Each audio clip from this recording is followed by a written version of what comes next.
Good morning India.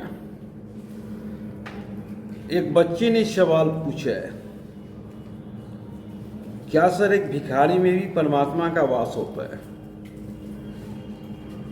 तब वो भीख ही क्यों मांगता है? बहुत अच्छा सवाल है। परमात्मा का वास सृष्टि में जितने भी पशु प्राणी पेड़ पौधे जिसमें जीवन है, सभी में परमात्मा का वास होता है। तो सवाल उठता है कि अगर एक भिखारी में परमात्मा का वास होता है तो वो भीख ही क्यों मांगता है? सबसे पहला मेरा जवाब है कि भीख मांगना भी एक कर्म है,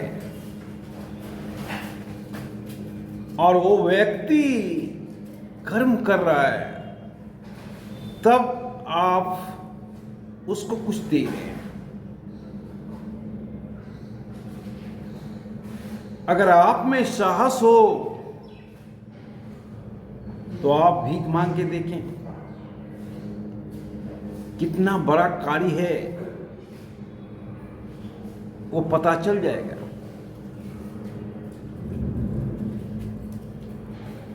कोई भी कार्य छोटा नहीं होता है, और हर एक कार्य का उद्देश्य जीविका उपार्जन के लिए होता है, दो रोटी के लिए होता है। चाहे आप भीख मांगे या चाहे आईएएस ऑफिसर बने, दोनों कर्म है, और कर्म कोई छोटा नहीं होता है।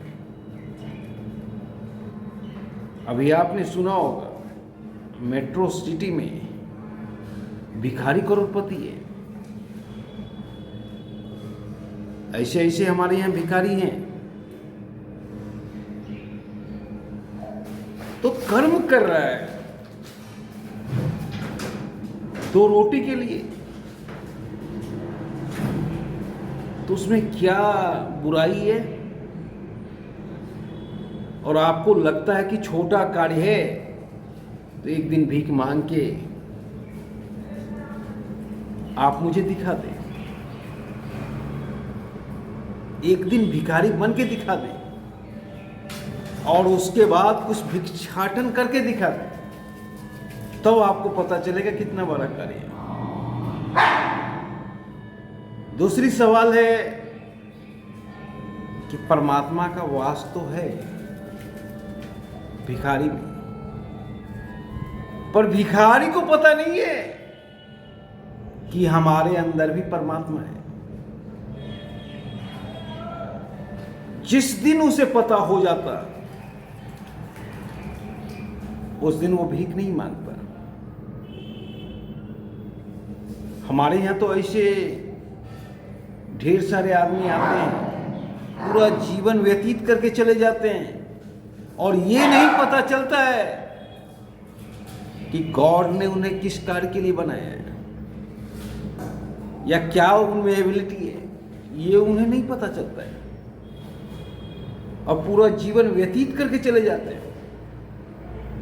उसी तरह भिखारी को पता नहीं होता है कि उनके अंदर परमात्मा का वास है, और वो मंदिर के बगल में बैठते हैं कि कुछ भिक्षाटन मिल जाए, और प्रभु की कृपा से मिल भी जाता है, और उसी में वो संतुष्ट हो जाते हैं। और संतुष्टि सबसे बड़ा धन है, इससे बड़ा धन कुछ नहीं है। तो अगर भिखारी को पता चल जाए कि मुझ में परमात्मा का वास है, तो भिखारी भी बुद्ध बन सकता है, भिखारी भी महावीर बन सकता है, भिखारी भी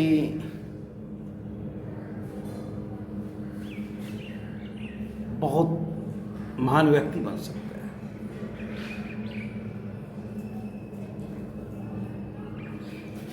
तो उन्हें पता ही नहीं होता है कि उनमें परमात्मा का वास भी होता है। अगर पता होता तब तो वो अपने अंदर गोता लगाते, अपने परमात्मा से मुलाकात करते। वो तो मंदिर के आगे प्रभु को हाथ जोड़े खड़ा रहते हैं कि प्रभु कुछ दे दे, प्रभु दे देता है। पर उसे पता ही नहीं कि मेरे अंदर भी प्रभु है, और जो मेरे अंदर प्रभु है उससे हमें मुलाकात करना है। जिस दिन किसी भिखारी को पता चल जाएगा, उस दिन वो भिक्षाटन नहीं करेगा। उस दिन वो अपने एबिलिटी खोजेगा कि हमारे अंदर क्या एबिलिटी है, क्या यही हमारे अंदर सही कार्य है भीख मांगना, या दूसरा भी एबिलिटी है हमारे अंदर। वो खोजने लगेगा और खोजते खोजते खोज लेगा। जब खोज लेगा तब वो भिखारी नहीं देगा, क्योंकि तब तो वो रास्ता खोज लिया। और जब रास्ता खोज लेगा तो मंजिल तक पहुंच जाएगा, तब परमानंद की प्राप्ति होगी, तब भिखारी को भी परमात्मा की प्राप्ति होगी। जय हिंद।